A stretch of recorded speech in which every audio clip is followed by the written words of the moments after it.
Hi everyone, welcome back to my craft room. If you're new to my craft room, then welcome. Today I am just making this simple little wreath.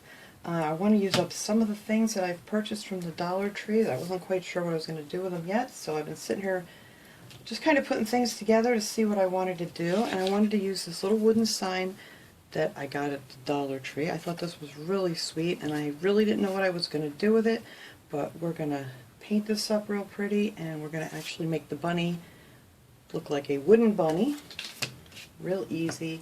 And then that's just called, decor from the Dollar Tree.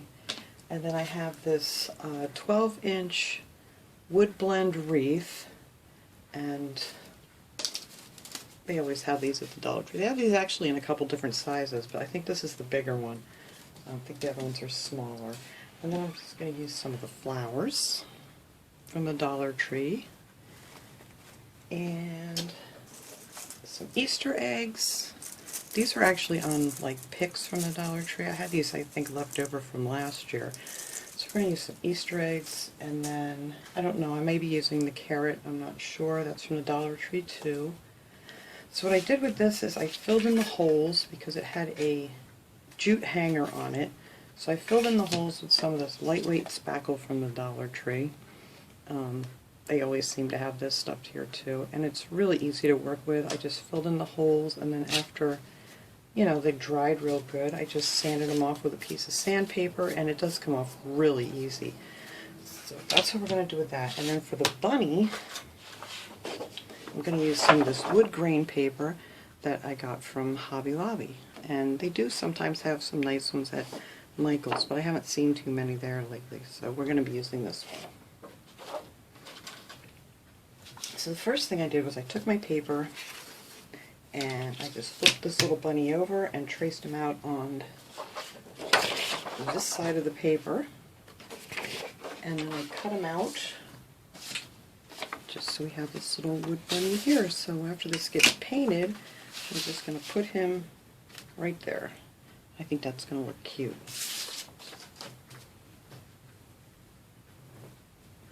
So let's see, I'm going to try to find my little piece of scrap paper here. Excuse me. And to paint on this guy, I'm going to use the Folk Art Home Decor chalk paint, and this is called Prominent Pink. And then I think I'm going to dull it up a little bit, maybe, to make it, just kind of make it outline a little bit more, maybe with some distressing ink. I'm not sure. We're going to see after it's painted what I think. So, I'm just going to put some of that here in this little dish. And then, actually, these paintbrushes are from the Dollar Tree too. They're called Master Stroke Shaders, but I really like these a lot. I was, not sure when I got them, how I was going to like them, but I really do like them a lot. So I'm thinking, I'm going to put some on here, and I'm thinking I'm just going to put one coat of the pink on here, because if you can still see some of the wood grain, well, that's pretty cool. So, and I think one coat is going to be just fine. I like this paint because it's, it doesn't shine, and it really covers well. It covers well on wood, it covers well on glass for decoupaging and things. So, yeah, it's really nice paint. And I know a lot of people like the Waverly paint too, and I'm sure that works just as well. I haven't tried it yet. I'm going to get some because I hear people raving about it. So next time at Walmart, I'm going to check that out. But yeah, I think one coat is going to be just nice on here. So let me go and finish up. I'm just going to paint the words. We're not going to paint the bunny because we're going to cover him up with wood. So if you get a little paint on him, it's not going to matter. You're not going to see it. So after I get this all painted and it dries, then we'll come back and put the wood on our bunny. Alright, so it's nice and dry now. I just did the one coat. Now I'm going to take, just to distress it just a little bit, some of the Tim Holtz distressing ink. This is the vintage photo. You could use whatever you want, or you don't have to do this stuff at all if you don't want to. But I just thought it would be nice just to have a little bit of an outline to it. I'm just using one of the makeup sponges from Dollar Tree. And I'm just going to I just want to go around the edges like that with it. I'm not going to do a ton of it on here, but just so it goes around the edges and just gives it a little, well, I guess I am doing more of it than I wanted to. There we go, that came right off. Little extra dimension to it, so it's not just so flat. And I really didn't want it to be a bright, bright pink, so that's why I want to go in here and do some of this.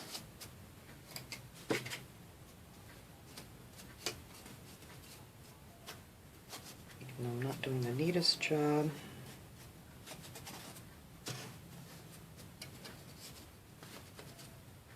I thought maybe in between these, I get this right on the edge of this, just in between these a little bit to separate these words.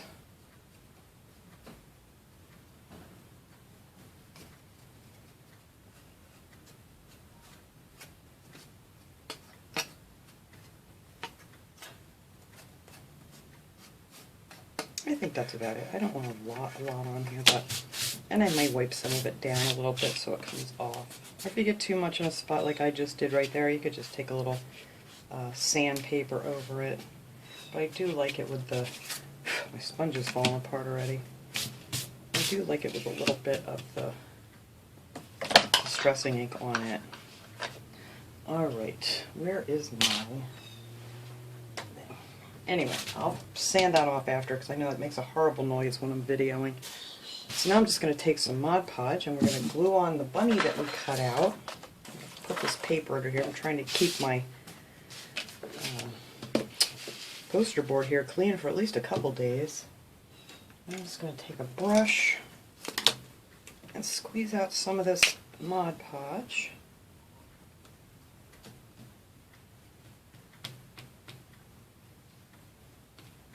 Make sure you get by the edges really good.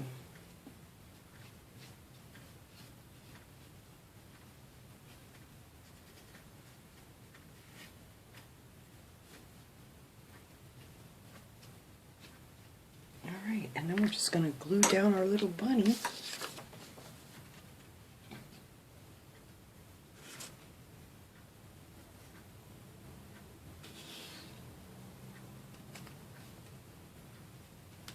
There, I think I actually got it in the right place the first time. Oh, that's what I'm going to do. While I'm doing some of this, I'm going to plug in my glue gun because I think I want to put a little pom-pom on his tail. I think that'd be cute. There we go. Let me plug that in real quick. There, so that is where our sign is going to look in the center. And I think that's adorable. Looks like a little chocolate wooden bunny here. May have to go over that edge too. It's over just a little bit too far. I'll just put a little bit of that distressing ink on there and I think that should be good. Alright. So now this little guy, when we're all done with him here, he's just going to get put right down here on this wreath. And I'm actually going to hot glue it and use a little bit of E6000 in different spots where I see it's touching, just to give it a little extra hold. So I really don't want to wire it or, you know, cut anything through it. You could glue something on the back, I guess, to wire it on, but we're just going to try to glue it down. And I don't want to do it yet because I want to see exactly where I want all my flowers. And I am going to wire those on. So, I know I want them up at the top here, like so. Actually, I can just take this off and do this, and then we can figure that out. And I just took a bunch of the little flowers from the Dollar Tree. I took some of the lilacs and some of these other pink flowers. And I forget what they're calling these. You can use any flower you want to. I don't know what they're calling these yellow ones. I know they have different names, Tweedia. So, and I just cut them off real short, and I wrapped some floral tape around the edge to hold them together. And then I'm actually going to use some floral wire here. We don't have in a giant ball, and we're just going to wire that right on there. I think this is my new one. There we go. I think I got it loose. There we go. They have all different colors of this wire too now at the Dollar Tree, which is pretty cool.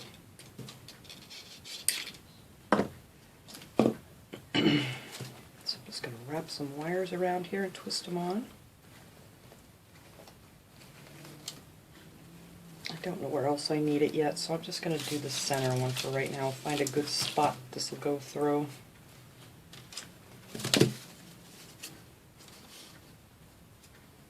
I want to try to get it fitted in through here if I can, so you don't see the wire. Sorry, I know I'm not right in the camera, but I gotta bring it up close so I can see. I think that'll be good right there. And down through here. Because actually this spot here where these two flower bushes are going together is where I'm going to put the Easter eggs, so you're really not going to see the, you know, the wires at all. I'm just going to give that a twist here on the back. Cut it off. Let me tuck my little ends under now so I'm not poking myself. So that will be this side. I'm going to need another little wire in here to hold this down, but I'll do that later. I'm not going to make you watch me do all that. So, grab another piece of this wire.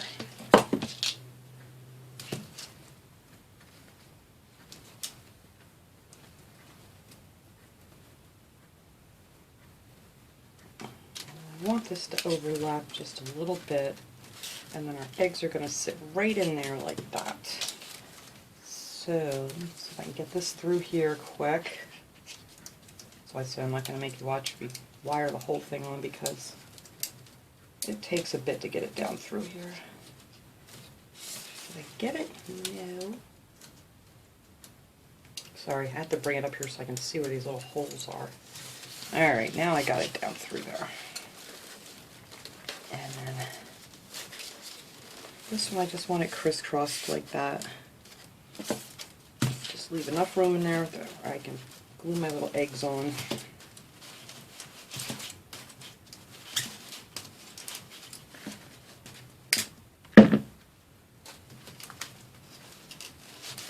There. So that's how they're going to hang. I'm going to fix these up. I'm going to put another piece of wire on here and another piece of wire on this side to hold it in place a little bit better. And then we'll come back and put on our eggs and our little plaque. Okay, anyway, I started gluing my eggs on here because I thought I had my camera on, and guess what? I did not. But the only other thing I did mention was I put a piece of jute string back here to be able to hang it up. It's just been one of those days. I turned my camera on, but you know, you gotta push the record for it to work. Alright, so I put those two eggs right here, and I'm going to put this blue one right up on the top. I thought it would be nice with a nice little cluster of eggs instead of a bow. I'm always doing the bows, so let's do something different. But of course, you know, you can absolutely do a bow if you want to. Of course, I'm out of glue, and I only got one hand. Alright, where do I have the glue on here now? There it was. There it is. Alright. I'll glue that down, and I want to put a little glue on each one of these eggs to hold it a little better.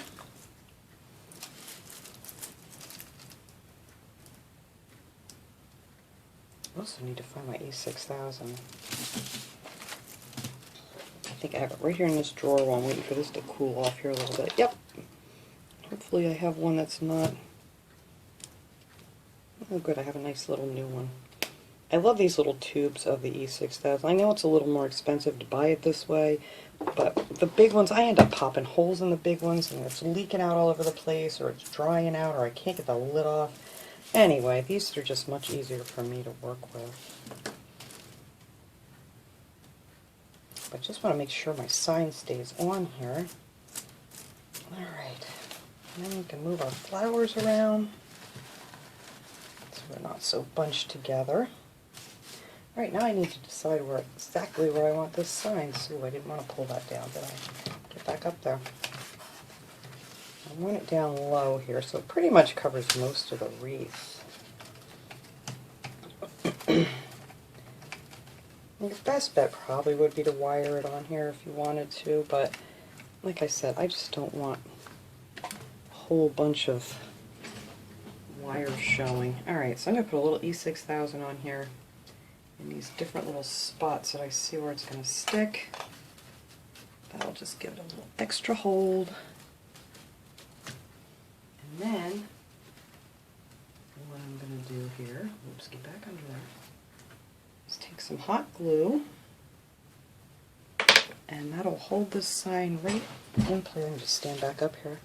It'll hold this sign in place until that E6000 gets a chance to dry, because you know that takes a good 24 hours for it to get a really good hold. Alright, so we got that side down. Now while the E6000 is still wet, I'm just going to run some hot glue in there, and up here, and we're going to just let that sit now. Oops, I just pulled that side off. So I got this out of the way. That's alright. Things happen. And you guys know I don't edit. Everybody makes boo-boos.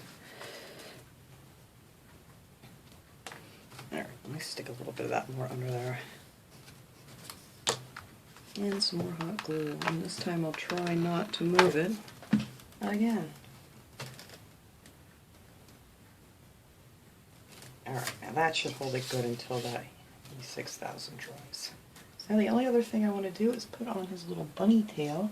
Let's have one of these little white pom-poms. These came actually in with the Christmas pom-poms from the Dollar Tree. It was red, white, and green, I believe. So I'm just going to a little drop of glue on there. I'm just going to put that right on his little tail.